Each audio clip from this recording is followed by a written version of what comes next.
මම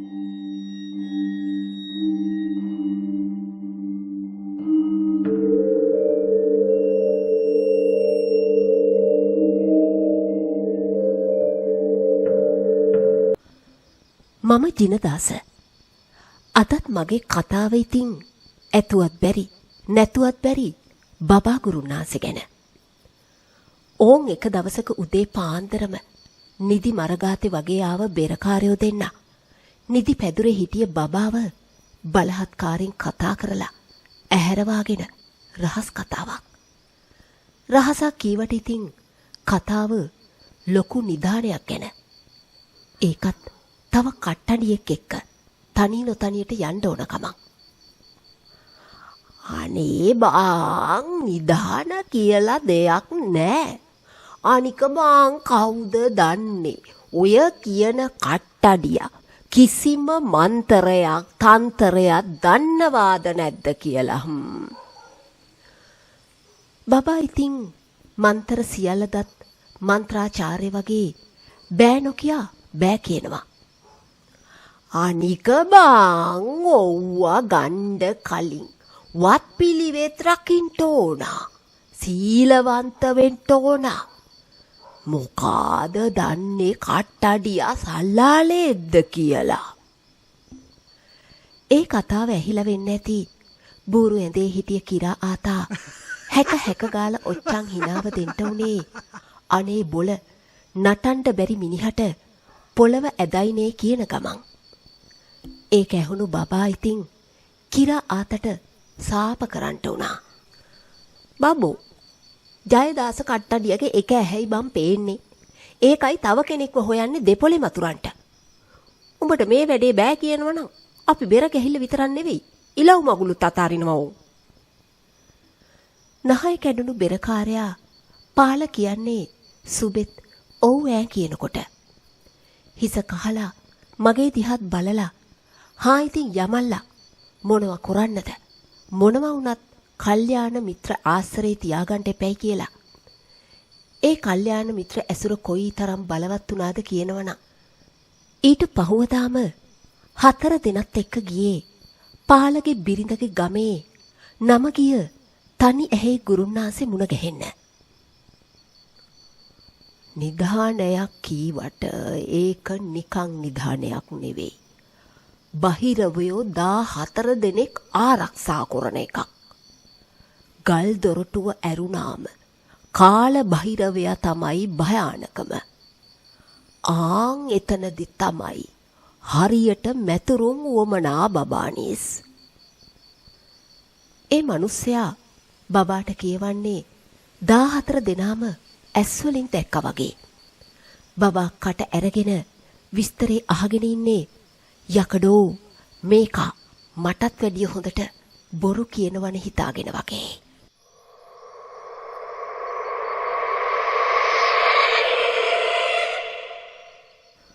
දාහතර නං මොනවද මම 28 දෙනා මේ මෙහෙම තනි මැතුරුමට නැවැත්තුවේ එක නිධාන සිද්ධියකදී. බබා කියන්නේ තනි ඇහි ගුරුනාන්සේ එක්ක එකතු වෙලා පන්දන් තිර ඔතන ගමන් දෙන්නම තකට තක පච කියවනවා පණ්ඩිතකම් පෙන්නනවා දැක්කහම දුවන්න හිත හදාගන්නව වෙනුවට මොනාහරි වුණොත් අද නම් හැංගෙනවා කියලා තීරණය කරගත්ත මම බබාට උවමනා දේවල් අත්තට අහුවෙන දුරින් තියලා බලාගෙන හිටියා. ඊටත් පැයකට විතර පස්සේ ඕන් නිධානේ මහමොලකාර තනියහැ ගුරුන්නාන්සේගේ ගමේ ග්‍රාම සේවක ආවේ රතු කුකුලෙකුත් කිහිල්ල ගහගෙන. බඩ මහත කොට කළු මිනිහව දැක්ක ගමන් හැග්ගාලා එළියට පැන්න හිනාව අමාරුවෙන් නවත්තගෙන බබා කියනවා මං හිතුවේ නිධානේ බල රකින්න බහිරව රූපයක් ඇස්වලට කොලොප්පන් කරනවද කියලා. එහෙම කිව්වම ඒ දිහාට රවල බැලුව ග්‍රාම සේවක ඕයි තනිය හැ කොහෙන්ද මේ ගුරාගෙන ආවේ? තමුසි කීවේ නැද්ද මේක මගේ ග්‍රාම සේවක වැයිකිය කියලා? මිනිහා ගොරවනවා. බබා ඇද කරනවා. මිනිහා බනිනවා. බබා hina වෙනවා. ඒ ඇස්සේ ඕන් තනියහැ ගුරුන්නාන්සෙට තරහ යනවා. මොකද්ද ඕයි? මේක බහිරවයෝ යක්කු එක්ක කොරන්ට යන වැඩක්. මනුස්සයෝ වෙච්චි තමුසෙලා. එක එකාට hina නොවි ඩිංගිත්තක් ඉන්නවකෝ. මේ ග්‍රාම සේවක තමුසේ ඔය කිහිල්ලේ ගහගෙන ඉන්න කුකුලා දාඩිය ගඳට මැරෙන්න කලින් මේ පූජා තට්ටු උඩින් තියෙනවා.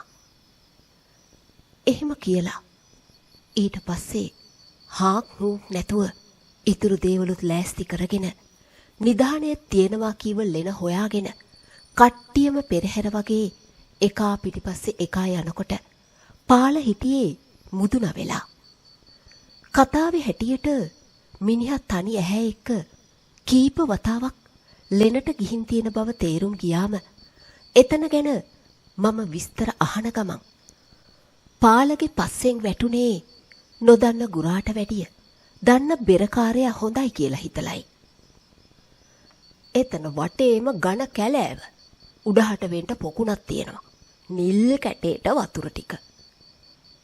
පාල කියනවා කොහොමත් නාගන්නනේ යන්නේ කියලා කියන්න වචනාවත් මුන්ට වචන නාස්ති කරලා වැඩක් නෑ කියලා තේරුම් ගිය නිසා හා ගාගෙන වටපිටාවට ඇස් තියාගෙන යනකොට මම දැක්කේ අපි ඉස්සරහින් තව කවුදෝ දෙන්නෙක් නැත්තම් 3 දෙනෙක් යනවා වගේ ඡායාවක්.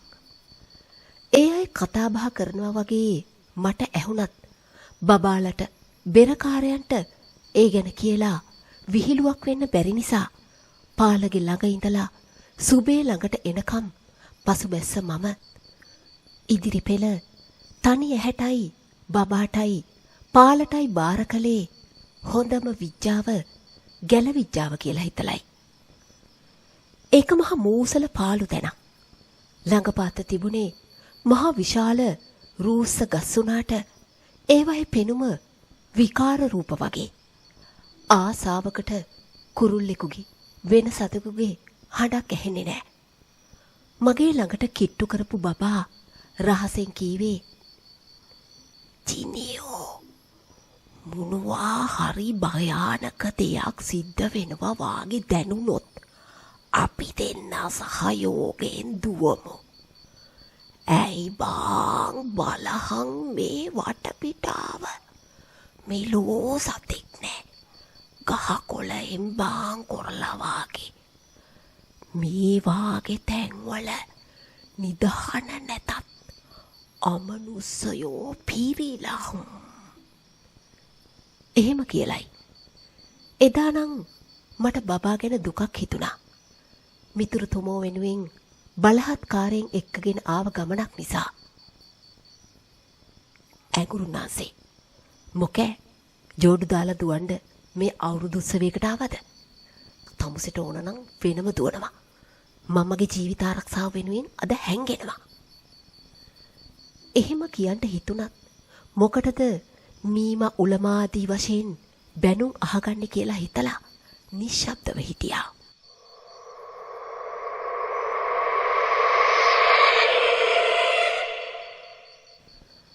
දැන් කට්ටිය විශාල විදිහට මහන්සි වෙන්න ගත්තේ මහා නිධාන ගොඩ ගැනිල්ලට. පන්දම් පත්තු කරලා තෙල් පහන් දල්වලා පිදේනි තටු හදලා වැඩේ ජයටම කරන්නයි සූදානම. තමුසෙ බය නැතුව වැඩේ කරනවා. ප්‍රශ්නයක් ආවොත් නීතිය 2ට නෙවෙයි 4ට නවල හරි බේරෙන්න ක්‍රම දන්නවා. එහෙම කියලා ග්‍රාම සේවක තනි ඇහැව දිරිමත් කරන්නේ බබාට ඇහෙන විදිහට උනාම "උඹලා බය නැතුව බෙර ගහපල්ලා. ඕනාම යකේ කුම්බාණ්ඩේ පිදේනියෙන් පිට නොපිටට ආවොත් මේන් මෙහෙම අල්ලලා මේන් මෙහෙම නූලකට හිර කොරලා කරේ ගැට ගහ ගන්නවා." බබා ග්‍රාම සේවකට 2 නොවෙන්න බෙරකාරයන්ට කියනවා. දෙන්න තකට තක. ඕන් ඉතින් තනියහැ ගුරුන්නාන්සේ බබාට ගල්ලෙනේ ඉරිතැලුන තැනක් පෙන්වන්නේ දොරටුව කියලා. ඊට පස්සේ මේක ඇරුණයි කියන්නේ රජෝ. හත්මුතු පරම්පරාව දෙකෙන් වැඩි වෙලා ගොඩ යන්නේ. එහෙම කියලා කිව්වේ බොහොම ආඩම්බරයට වුණාම බබා ඉතින් කට ඇරගෙන අහගෙන ඉන්න උනා යම්කිසි විශ්වාසකින් වාගේ. ඇරුණොත් ඇරුණාවේ නැත්තම් හැංගෙනවනේ හිතාගෙන වටපිට බලනකොට මන් දැක්කේ සුබේ බර කල්පනාවක ඉන්නවා කියලයි. ළඟට කිට්ටු වෙලා ඒ ගැන ඇහුවාම ඔබට අමුත්තක් දැනෙන්නේ නැද්ද? මම මේ කියන්නේ මොකෙක් හරි අපි දිහා බලාගෙන ඉන්නවා වාගේ. සුබේ කිව්වහම මං කීවා එන අතරමඟදී දැක්ක දේ ගැන. එහෙමද? ඔබ දැක්කේ දෙතුන් දෙනයිද? මං දැක්කනේ බං සේනාවක්ම. මට හිතුනේ අපි මේ යන්නේ අවසාන ගමන කියලයි. දැන් මොකේ මං කරන්නේ? වැඩි මගෑරලා යන්නත් බෑ. එහෙම ගියොත් පාලා අමනාප වෙනවා. අනික තමයි තනි හැකාරියා. තනි ඇහැට මතුරලා හැබෑවටම නිදානි ගත්තොත්. සුබේ සුබවාදීව සහ අසුබවාදීව කියනකොට මට දැනුනේ මහා බයක්. ඒ නිසා වේලාසනම හැංගෙන්න තැනක් නැගගන්න ගහක් හොයාගන්න හිතාගෙන කලුවර වෙන්න කලින් වටපිටාව හොඳට පරීක්ෂා කරගෙන ලෙන වටේ යනකොට ඇහෙන්නේ තව කවුරු හරි පිටිපස්සෙන් එනවා වගේ ශබ්දයක්. හැරිලා බලපු මම දැක්කේ ඔළුව නැති මිනිහෙක් පිටිපස්සෙන් එන විදිය. උගුරට ආව කෑ ගහිල්ල ගිලගෙන වෙඩිල්ල වාගේ ගිහින් බබාගේ ළඟ නැවතිලා විස්තරේ කිව්වේ වෙවුලන ගමන්. උඹට පිස්සුද බං උලමෝ? උඹ නම් මහා මීමෙක්.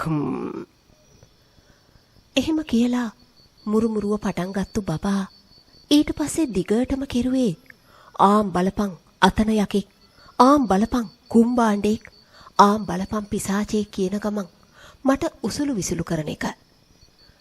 පණ ඇති ගෝලයෙක් නෑ කියලා ග්‍රාම සේවක බබාට පෙන්නුවේ හරියට වැඩ කරන තනි ඇහැගේ ගෝලයව. ඇත්තමයි හිතට ආවේ හරි ලැජ්ජාවක් එක්ක තරහක්. හිටපන් ගුරෝ, උඹව දාලා දුවනවා අදනම් මොනා වුණත් හැරිලා බලන්නේ නෑ හිතාගත්තේ උන්ගේ කල්යාණ මිත්‍ර සේවනයට හෙන ගහපන් කියලා හිතාගෙන. ඒ අස්සේ තනි ඇහි ගුරුන්නාන්සේ පෝස් ගාලා හතර පැත්තට දුම්මල ගහන්න උනේ ඔන්න එහෙනම් බබානිස් වැඩේ පටන් ගමුයි කියාගෙන උනහම බක පණ්ඩිත බබා පපුව ඉස්සරහට දාලා හිස හරි කෙලින් තියාගෙන රතු රෙද්දක් ඉනවටක් ගැට ගහගෙන එහෙනම් හා ඕන බහිරවෙක් එහෙම කියලා තනි ඇහැගේ අනිත් පැත්තෙන් ඉඳගෙන සංරුම් රින් ගාන්ට උනා.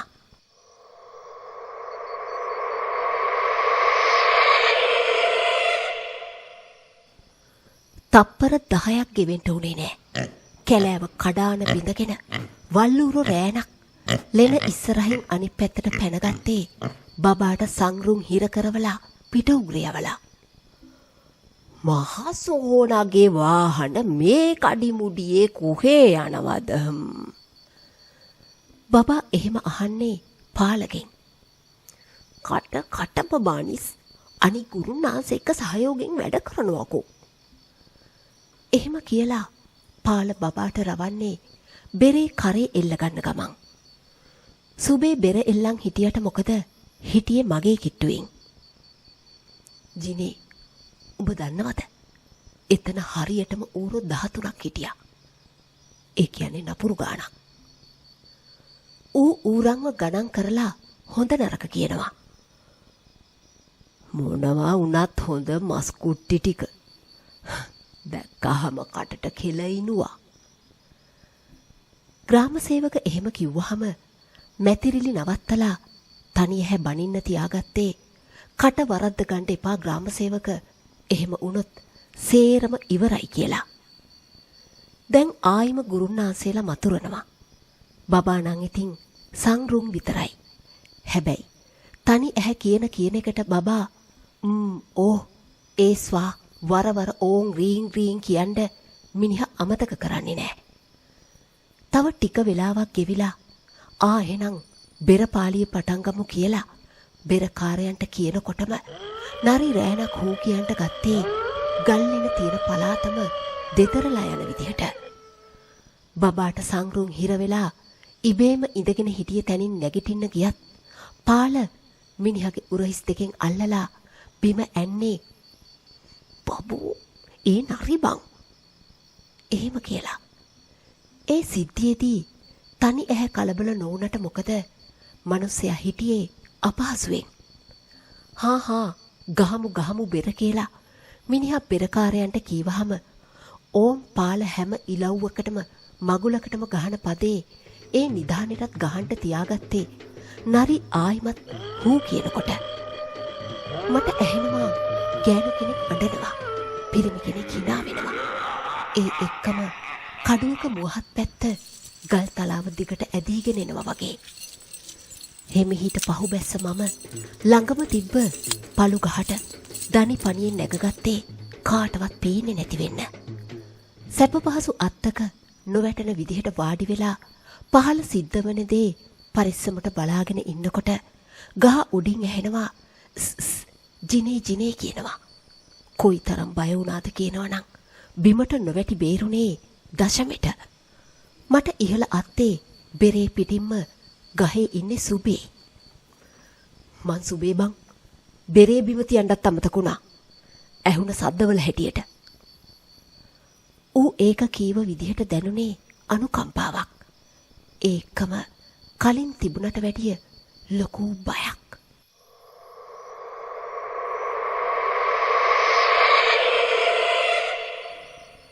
පහළ සිද්ධ වෙන නිධාන ගොඩ දැමිල්ලේ නැරඹුම් කාරයෝ වෙලා අපි දෙන්න ගහ උඩ අනික් අය පහළ.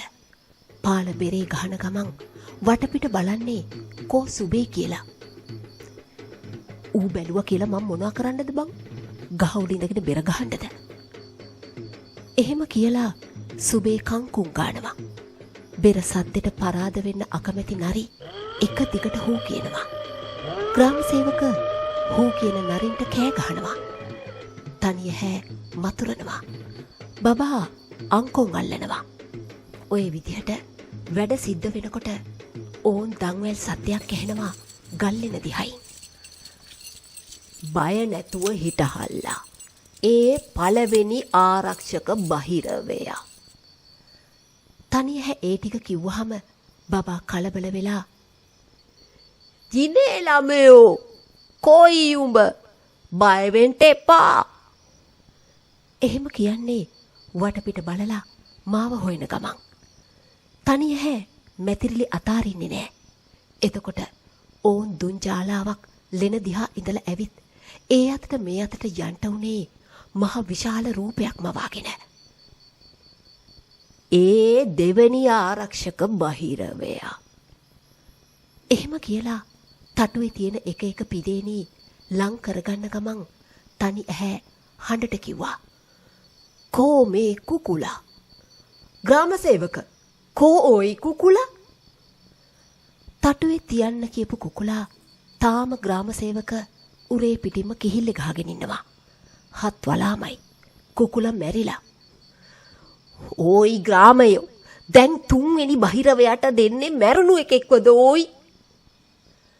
තනිය හැ අහන්නේ අතේ තිබ්බ පන්දම ග්‍රාම සේවකගේ පැත්තට දමලා ගහන ගමන්. පන්දම ඇඟට වැදිලා කොතනම හරි පිච්චුණු ග්‍රාම සේවක කෑ ගහගෙන හූ තලාගෙන පටන් ගත්තු දැඟලිල්ල නැවතුනේ මහා පිදේනි තටුවත් පෙරලලා බබාවත් බිම පෙරලලා. ඒ අවස්ථාවෙන් ප්‍රයෝජන ගත්තු බබත් අතේ තිබ්බ පන්දම ග්‍රාම සේවකගේ පස්ස පැත්තට ලං කළේ සරම ගිනි ගන්න විදිහට. අයියෝ දනවා පිච්චෙන බෝ කියලා සරම ගලවල වීසි කරපු ග්‍රාම සේවක හිල් පිරුණ යට කලිසම් කෑල්ලෙන් විතරක් විලි වහගත්තේ හයිස් හුයිස් කාලා දැවිල්ල අල්ලන තැන්වලට පිඹින ගමන්. ඒ විදිහට බොහෝම සුළු මොහොතක් ගෙවුණා විතරයි. බෙරේ ගලවලා බිම අතෑරිය පාල හුවක් කිව්වේ පලාතම නිශ්ශබ්ද වෙන විදිහට. ඒ මොකද ඒ වුණේ කියලා සේරම උගේ දිහා බලන් ඉන්නකොට මල් යහනේ තියලා තිබ්බ පොල් මලක් අතට ගත්තු පාල මොකාද බල මගෙත් එක්ක නොහොබිනාකම් කරනේ උන් තෝපේ හිතන්නේ පණ නැති කුකුලාගේ ලේ බීලා තෝපිට නිදාන මග පෙන්වන්න මම මොකෙක් කියලාද එහෙම ඇහුවේ මහා අමූතුම තර්ජනාත්මක කටහඬකින් මමයි සුබේ මූණෙන් මූණ බලාගනිත්තේ අතේ තිබ්බ පොල් මලෙන් පාල මුලින්ම ගැහුවේ හිල් යට කලිසමෙන් ඉන්න ග්‍රාම සේවකට පටා සද්දෙට ඒ වැදුණු පාරට හූයි කියපු බබා නැගිට ගන්න හදනකොට පාල දෙවෙනි පාර දුන්නේ බබාට අයියෝ ජිනේයෝ උඹ කොහෙද උලමෝ එහෙම කියලා බබා කෑ ගහනකොට මොනවද මතුරගෙන ඉස්සරහට ආව තනි ඇහැකි ගෝලයාගේ යටි බඩට පයින් එන්න පාල උගේ මූණ හරහට පොල් මලෙන් ගැහැව්වේ කිසිම අනුකම්පාවක් නැතුව බං මොකේ තනිය හැ මොකවත් නොකරන්නේ සුබේ ඇහුවේ රහසින් ඇත්තමයි මිනිහා කට ඇරගෙන පාල දිහා බලාගෙන ඉන්නවා විතරයි හාවක් හුවක් නැහැ හත් වලාමයි තනිය හැට ඉඳගෙනම සිහිමුරුජ්ජ වෙලා ජීනේ සුබේ කිව්වේ ගස් කඳ තව තව තද කරලා බදා ගන්න ගමන් යකඩෝ බබයි තනි හැයි තකට තකනේ පාල අර අතට මේ අතට පැන පැන පොල් මලෙන් බබාට තනි හැකි ගෝලයට ග්‍රාම සේවකට හොඳටම තලනවා ඕන් ඒ පාර කලින් දුවපු වල්ලූරු රැළ එතන්ට කඩාපාත් වෙලා පිදේනි තටුවලට වග කියනවා පාල ආයිමත් උඩ පැනලා හූ කියලා ලෙන ඉස්සරහ බිම ඇදගෙන වැටුනේ පෙරේතයා පොළවේ ගැහුවා වාගේ ඌරුන්ගේ භෝජනයේ ශබ්ද විතරයි ඒ ඇරෙන්න වෙන මී ශබ්දයක් නැහැ ටික ටික කලවර වෙලා රෑ බෝ වෙන්න පටන් ගත්තේ හිතට මහා මූසලකමක් එක්ක බබා හිමිහිට ඉස්සෙන්න උත්සාහ කරනවා දැක්කහම හිතට වාව ගන්න බැරුව ගිය මම සුබේට කීවේ පහලට ගිහින් උන්ව අරගෙන මෙතනින් යමු කියලා පිස්සුද බං ආම් බලහන් අර ලෙන්කට දිහාව උඹ දැක්කද ඒ රතු ඇස්කෙටි සුදු පාට ඡායාව සුබේ මරු කියවනවා වගේ කිව්වමයි දැක්කේ ඇත්තමයි එතන කවුදෝ ඉන්නවා වගේ ඉඳගෙනම සිහි නැතිව ගිහින් හිටිය තනිය හැ ගුරුන්නාන්සේ ගැස්සිල වගේ සිහියට ඇවිල්ලා උඹලට මොකද උනේ නැගිටපල්ලා යකුනේ කියලා කෑ ගහන්න උනාම කෙන්දිරි ගාලා ඒ දිහාව බලාපු බබා ඔය මූසල කට වහගෙන කලින් වාගේ සිහි නැතුව හිටපන්කෝ තනිය ඇහෝ තමුසෙට මන්තර අමතක වුණා නම් දුකක් නෑ කෙලින්ම සිහි නැති වුණානේ අතට අහුන මැටි පහනකින් තනි ඇහැට ගහන ගමන් බබා කියවනවා ඌරා වගේ බිම වැටිලා හිටිය ග්‍රාම සේවකත් ඒ ඉරියව්වටම ඉඳගෙන ඒකනේ මහ ලොකු තනි ඇහැ බම්බුව යකෝ සිහි නැතුව ගිහිල්ලා නම් කමක් නෑ බලපන් සුදු පාට සරම කහ පාට වෙන්නම බඩ එළිය වැක්කිරිලා එහෙම කිව්වේ තනි ඇහැට කට උත්තර නැති කරන ගමන් මිනිහගේ ගෝලයට මොනවත් කියාගන්න බැරි තරමට හොම්බකට ඉදිමිලා තනි ඇහැට බඩ ගියේ ඉස්සර වෙලාම ඌරමාරු වුණ වෙලාවේ සුබේ රහසින් කීවා